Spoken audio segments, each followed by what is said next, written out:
Você acabou de falar que o testemunho dele é falso. É falso mesmo? É oficial? É. E o profeta Mirim, rapaz? O profeta Mirim acabou tomando, né, uma proporção gigante. O senhor deve conhecer o Miguel Oliveira. Eu queria ouvir a sua avaliação a respeito disso. De como que o Miguel conseguiu, praticamente do dia para a noite, ter uma repercussão gigantesca, dominar o noticiário brasileiro, muito mais do que talvez grandes líderes que nunca tiveram tanta visibilidade. E a que é que se dá isso, pastor Ivan? Primeiro que, por exemplo, deviam deixar ele pregar nos Gideões, porque 70% das mensagens, 80% foi em respeito a ele para ter visualização. Eu o conheci pessoalmente, sentei na mesa com ele, dei conselhos, até no dia que eu fui no Fábio. É um menino que, no fundo, tem um coração bom, está corrompido pelos agenciadores. Talvez ele ache que não tem um caminho, é um caminho sem volta. Talvez ele acredite, achando que sair do meio daquele povo, da panelinha, daqueles agenciadores, dos assessores, dos amigos, talvez, desculpa a expressão, com o rabo preso, não consegue desvincular.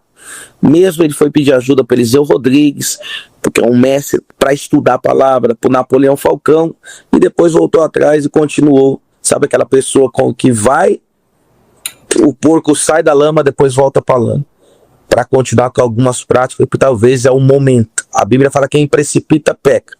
Precipitou em algumas coisas, mas nós, cristãos, temos que tirar algumas lições sobre isso.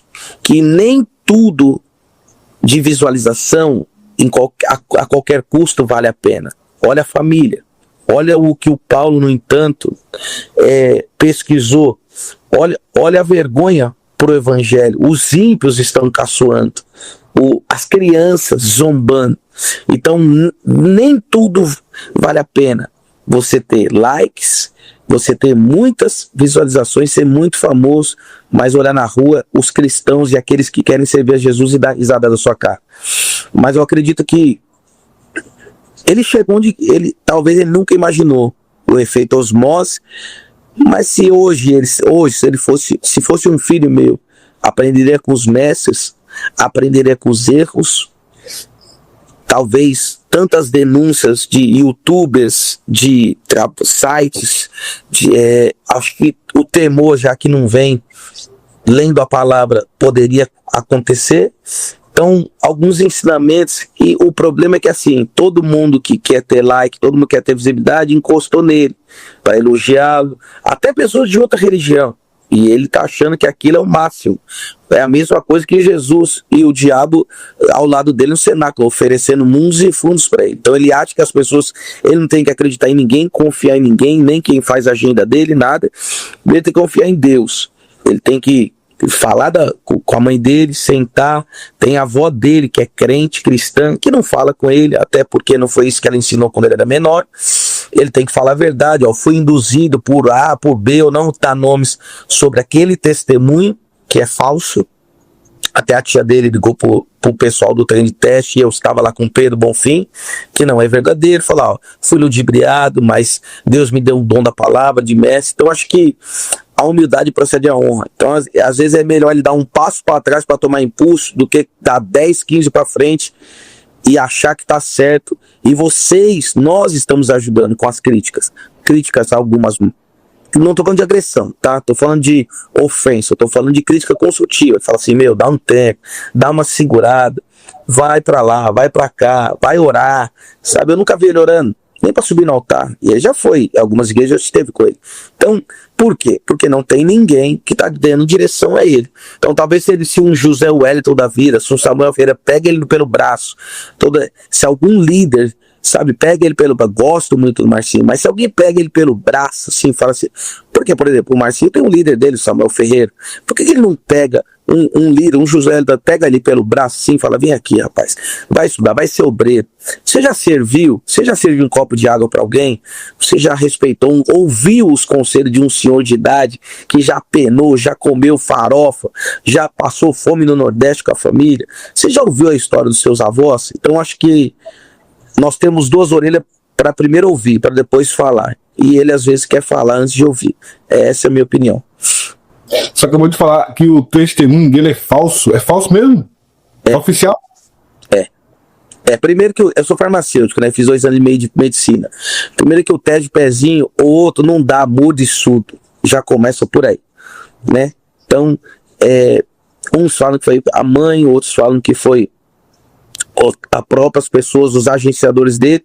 Mas eu até fiz um desafio. Que se o testemunho dele fosse verdadeiro, comprovado, com laudo, tudo, o que ele falou no podcast do Pedro, eu daria um carro para ele. Mas se não fosse, ele me daria outro. E ele não foi. Por quê? Porque para que mentir de um testemunho daquele? Qual a razão? Aí uma hora, porque a Suzana de Paula tinha só 20% da visão, ele falou no mesmo no altar. No altar, pior que fala no altar, né? Esse é o problema. Que tinha 20% da visão. Eu me expressei errado. Então, pela ordem médica, não existe uma pessoa nascer muda e surda.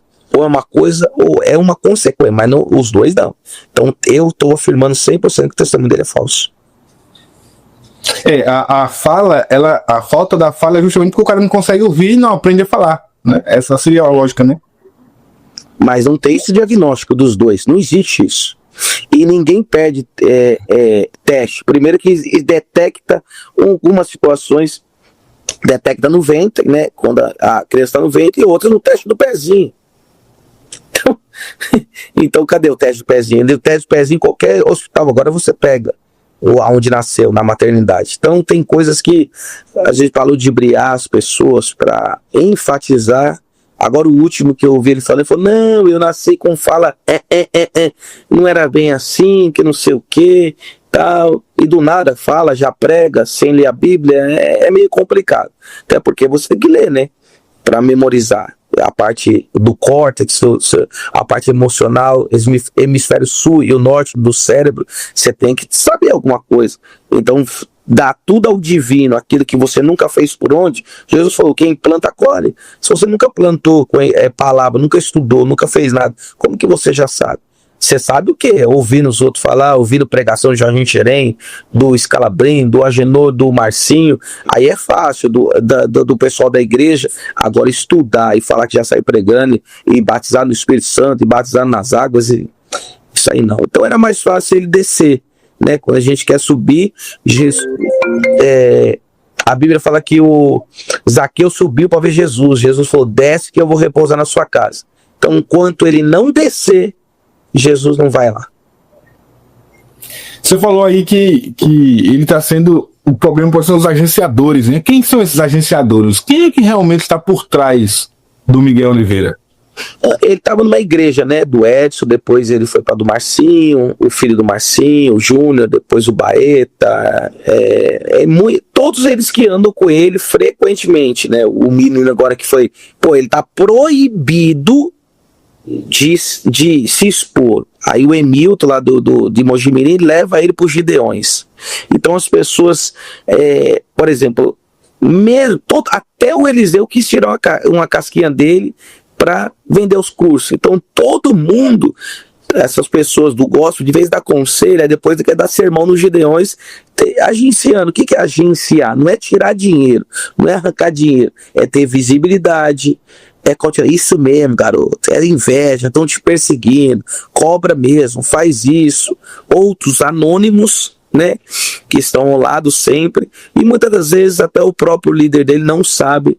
Essas pessoas que estão, né, agenciar, que eu falo, a marcar agenda ali, fazer assim, fazer assado, combinar oferta, combinar valores, combinar voto. Então, na verdade, não é nem só agenciadores, são aproveitadores dessa, como diz o jovem, da vibe que ele estava. Até a Vitória Souza falou, não me compare com ele. Você vê que chegou a esse ponto. Você já esteve com ele presencialmente? Já, algumas vezes, na igreja do pastor Marcinho. Ele chegou aí na igreja, na minha, lá em dezembro. Ele chegou aí na igreja, depois ele marcou um culto, acho que viralizou depois disso. Ele marcou um culto para ir. Só que aí ele combinou com os meninos, com os agenciadores dele, o valor de uma oferta, que era R$1.000, depois subiu para 2.000, depois metade dos votos, depois que alguns falaram, passa uns mistérios para ele aí para dar ênfase a esses votos. Aí foi quando eu coloquei nas redes sociais. Falei, não faz isso não, conversamos, temos amigos em comuns. Aí ele sumiu, depois ele foi lá pro interior para querer puxar capivara, para querer falar, fazer coisa errada com outros aí. É tipo assim, com as pessoas que ele estava andando, com as pessoas que ele estava indo pregar, você sabe que é esquema. Ele não estava indo numa igreja séria, uma igreja que vai a palavra. Aí, depois ele foi lá na plenitude para pedir, para puxar minha capivara e para pedir arrego para o Agenor. E, sabiamente, ele não abraçou as ideias dele. Então, aí eu fui lá e postei o vídeo novamente, aí viralizou, para ele colocar ele no seu devido lugar. Algumas pessoas me chamaram, inclusive o líder dele, que eu gosto muito, como homem, pessoa. E não atendi. E falei, se ele continuar andando com essas pessoas, dando golpe em empresário, aí eu fiquei revoltado com aquele negócio do exame, que ele supostamente rasgou. Uma hora a mulher fala que era, outra hora não era. Só que ela falou que a mulher estava curada, depois não estava. Então por que ele não rasgou o exame da mãe dele? Que tem gente que fala que nem câncer tá mais. E nem nunca teve. Então, por que não rasgou o exame da mãe? Por que não fala que é? Então assim, algumas coisas, mas eu acredito que ele sabe aonde está errado. Mas aí vem o Pablo Marçal para massagear ele. Vem as pessoas, não fala a verdade. Então, como ele não deu mais acesso à minha pessoa, eu tive que expor a minha indignação para ele parar de fazer isso. Como vocês, às vezes, não têm acesso a algumas pessoas, ou as pessoas não te ouvem, não ouve fulano, beltrano e não quer parar. Tem gente que ela não tem parar, já se torna uma insanidade mental. Eu tenho algo comigo, Israel, e eu creio que se eu não for pro lado da política, eu queria um deputado estadual, federal para fazer isso. É uma pena. Já falei com o delegado Palumbo, já conversei com o Antônio Carlos Zapi para fazer ficar brincando em palanque, ele idolatrando Lula e Bolsonaro. Desculpa a mão. Você tá com a mão no microfone aí, queria a mão. Perdão.